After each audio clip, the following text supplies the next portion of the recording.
معايا كوبايتين من دي السيمولينا الناعم بدون اي اضافات، معلقتين من جوز الهند وده اختياري ممكن نستغنى عنهم، وكمان معلقه الا ربع من البيكنج باودر.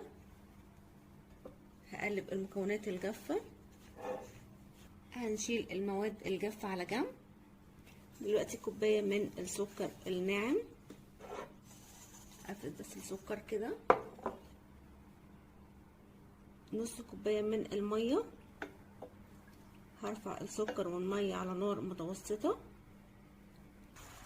كده. السكر والميه ابتدوا يغلوا معايا.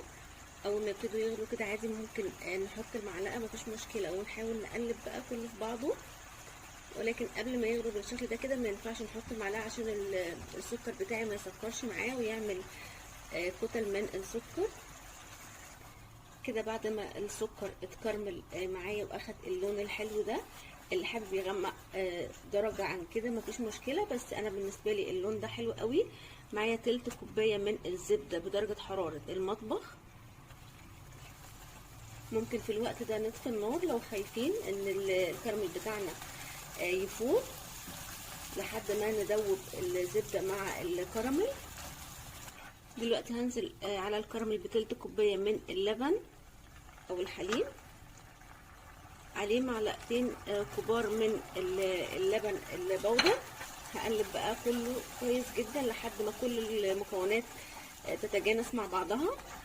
دلوقتي اخر حاجه قبل ما اطفي رشه من الملح تعادل بس السكر عشان ما يبقاش مسكر قوي معايا، ورشه صغيره من الفانيليا. بس كده هطفي النار.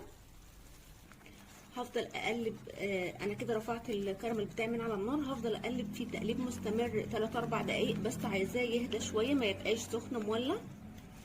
دلوقتي بقى هنزل بالكراميل بتاعي على الخليط الجاف، هقلب بالشكل ده كده. هاخد كل المكونات اللي معايا عشان دي المقادير اللي بتظبط لي الوصفه. مش عايزه اقلب قوي، انا عايزه بس يا دوب اخلط المكونات لحد ما تختفي مع بعض، يبقى كده الخليط بتاعي جاهز. حاسه ان الخليط بتاعي جاف شويه، فهنزل بربع كوبايه بس من اللبن. وزي ما قلنا مش عايزه اخلط كتير، انا بس يا دوب الحليب بتاعي يختفي مع البسبوسه، يبقى كده الخليط بتاعي يبقى جاهز. دلوقتي بقى معايا صينيه مدهونه زبده، هنزل بالخليط بتاعي واحطها في الفرن على درجه حراره 200 على الرف الاوسط بالشكل ده كده. هساوي بس السطح.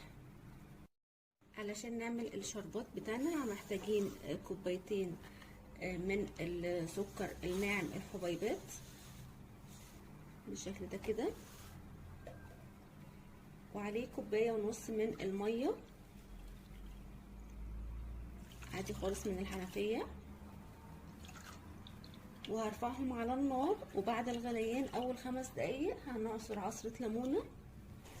دلوقتي السكر بتاعي بعد الغليان ب5 دقايق ده القوام بتاعه. انا عايزه اتقل من كده شويه، ولكن دلوقتي هحط عصره ليمونه او معلقه من الليمون. هسيبها كمان 5 دقايق على نفس النار الوسط لحد ما القوام بتاع السكر يتقل معايا كده. قوام الشربات بتاعي دلوقتي انا عايزه بس اضيف له ربع كوبايه من الحليب المكثف المحلى، ودي اختياري، وكمان رشه بسيطه من الفانيليا.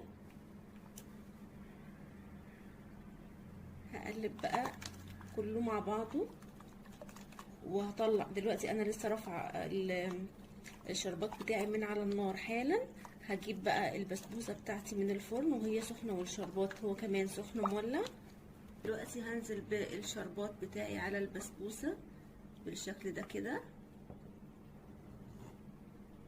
وهسيبها بقى تتشرب براحتها جدا جدا جدا. دلوقتي البسبوسه بتاعتنا اتشربت بقى كل الشربات اللي معانا، شايفين طريه جدا جدا وريحتها وطعمها بجد تحفة. عايزة اقول لكم بقى ان البسبوسة بتاعتنا دايبة دوب بجد، خطيرة.